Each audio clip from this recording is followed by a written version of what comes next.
നടൻ ജയറാമിൻ്റെയും പാർവതിയുടെയും മകൻ കാളിദാസിൻ്റെ കല്യാണം. 3 വർഷത്തോളം നീണ്ട പ്രണയജീവിതം സാഫല്യമായിരിക്കുകയാണ് ഇന്ന്. ഗുരുവായൂർ ക്ഷേത്രത്തിൽ ആയിരക്കണക്കിന് ജനങ്ങളെ സാക്ഷിയാക്കി പ്രണയിനിയായ താരുണിയുടെ കഴുത്തിൽ താലി ചാർത്തിയിരിക്കുകയാണ് കാളിദാസ്. നിരവധി വിവാഹങ്ങളാണ് ഇന്ന് രാവിലെ ഗുരുവായൂരിൽ വെച്ച് നടന്നത്.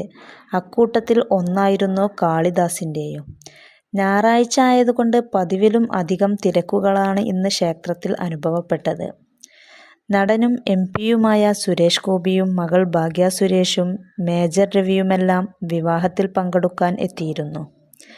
ജയറാം ബ്രാഹ്മണനായതുകൊണ്ട് ആ പരമ്പരാഗത രീതിയിലായിരുന്നു കല്യാണം.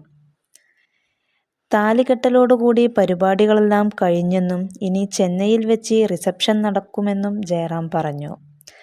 കാളിദാസിൻ്റെ കല്യാണം കാണാൻ നിരവധി പേരാണ് ക്ഷേത്രത്തിൽ എത്തിയത്.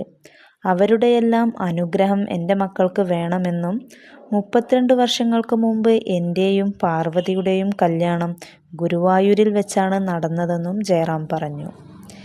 വിനയത്തോടു കൂടിയും അതിലേറെ സന്തോഷത്തോടു കൂടിയുമാണ് കാളിദാസ് മീഡിയയ്ക്ക് മുന്നിൽ വന്നത്.